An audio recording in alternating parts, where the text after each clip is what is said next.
many of you heard me speak before? Wow, okay, cool. I actually was the keynoter in 1992 when you had your first annual convention. Second question, who have not heard me speak? Let me see. Oh, good, almost every one of you. And who could care less and just want to get out of here because this is gonna...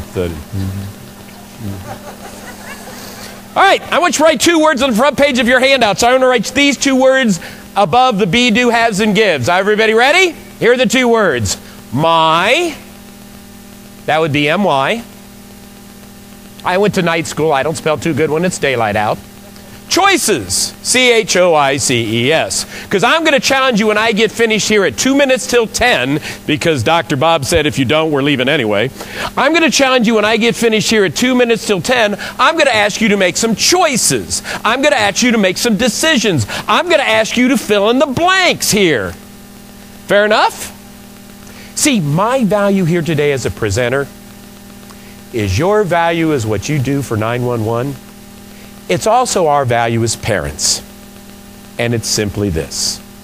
It's what do you, my audience, it's what do the people you work with, and what do our children be, do, have, and give when we're not around. Right? It's what do the people you work with, what do you do, first of all, tomorrow and the next day? That's what this conference is all about. What do you take back and implement? Ideas are a dime a dozen. It's the people who put them into practice who are priceless. You is what you do with 911. Whether you're a manager of a center, whether you're involved in the technology, or whether you're on that call. It's what does that person be, do, have, and give when you're not around, whether you're any good at what you do. And by the way, how many people are back where you work absolutely thrilled that you're gone for a few days? One lady said all of them. Children, I encourage my children to misbehave when I'm around and behave when I'm not around. Now, it drives my wife crazy, but she's happy I'm gone a lot. So the real issue is what are you going to be do? By the way, do you notice the order I have this in? Be, do, have, and give? You notice that? By the way, this is the audience participation part. Have you noticed that? See, I believe we've been taught incorrectly. I believe we've been taught we have to do all this stuff so we can have all this stuff, so we can give, because you can't give what you don't have. So we can be happy, so we can be loving, so we can be forgiving, so we can be grateful. And I'm saying no. That's the wrong order. The true message is be loving, be forgiving, be grateful. And you'll do the things that loving, forgiving people do. Then you'll have what you're supposed to have. Then you'll be able to give. Capiche? We're not human doings. We're human beings. Well, let me ask you, how many of you here today would love to have more fun at work? Cool. Well, I'm going to give you specific things that you can be, do, have, and give so you can truly have more fun at work. Second question, how many of you here today would love to have more fun with your families? Right on. Because remember, many people can love you, but only a few people can live with you. And would you marry you? The silence falls over the room. I think I got to get a divorce from myself. All right, who here today has a fear of raising your hand? Let me see the people who have a fear of raising your hand. All right, and how many of you here today would like to have more fun with yourself? Yeah. Well. And aren't we toughest on ourselves? Shouldn't one of the messages be we need to lighten up with us? Don't we beat ourselves up too much most of the time? All right, we got our greatest definition for our sense of humor from my son's kindergarten teacher. Chad was in kindergarten, and yes, I have a Chad. He's not a hanging Chad. He's not a dimpled Chad. He's not a ripped Chad. He's not a pregnant Chad. He's actually Baghdad Chad.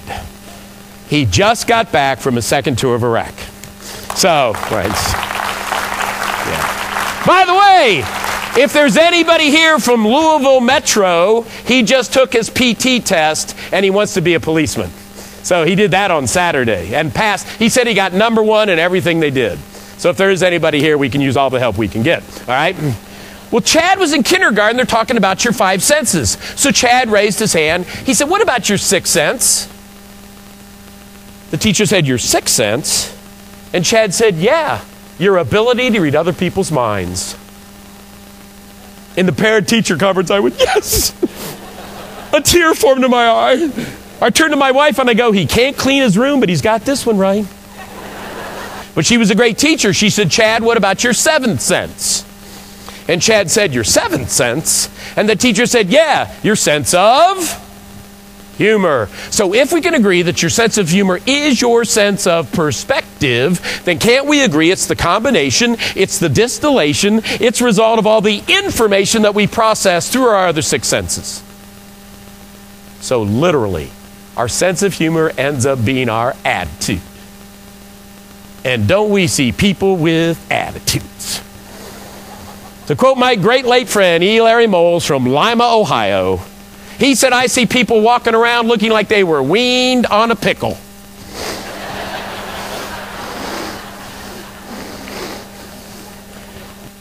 There comes a time when every one of our lives we have to say to ourselves, I'm going to stop letting my past ruin my future and rob me of my present. Wherever you are in life, ladies and gentlemen, somebody has had it worse and made it, and somebody's had it better and blown it. It's your choice. Happiness, it's your choice. Peace of mind, it's your choice. Better relationships, it's your choice. Your happiness, your peace of mind, your ability to be a full-functioning carbon-based life form and on this planet at this particular time in the time continuum has very little to do with the weather. It has very little to do with your parents. It has very little with your boss. It has very little to do with your children. It has very little to do with your spouse. It has very little to do with your ex-spouse. They will argue that one. You want to bet? It has everything to do with how do you choose to respond. So I want to give you here in the next few minutes a few things to respond. Now, it's tough to stay positive, isn't it? Isn't it? You're starting to get there. You would think someone like myself who's been standing up in front of audiences since he was 22 years old, giving the message that happiness is your choice, you'd think I got it by now, wouldn't you? Wouldn't you? I struggle every day. No, every day. All right, everybody stand up. Quickly, stand up. I got 6 minutes and 24 seconds. Everybody stand up. Okay, everybody grab an imaginary lemon. Come on, play with me. Grab an imaginary knife. Cut your imaginary lemon in half. Feel the juice running down your arm. My God, we're making a mess. Pick up your lemon. Do you see the flat spot you just created? The wedges, the seed. Pop the seeds out. We're not going to need it. Okay, take that lemon, put that lemon up your nose, and smell lemon. Come on, play with me. Think pledge if that's helpful for any of you here today. Everybody, take a big bite out of your lemon. Switch that juice around. Put your lemons down. How many of you wince when you bit your imaginary lemon? And how many of you are salivating after you've bitten an imaginary lemon? Let me see what I'm saying. Now let's think about this. I just affected your body with my words, right? And my words weren't even true, were they? None of you actually thought you had a lemon, did you? That would be called psychosis. So watch your words. Always put out words that add value to people's lives, even if they aren't true. And never put out words that take away value from people's lives, especially if they are true. You're all encouragers. So again, no applause for me. I literally want you to sit there in silence. And I want you to say to yourself, what can I be? What can I do? What can I have? And what can I give? So I can truly have more fun at work, more fun with my family, and more fun with myself.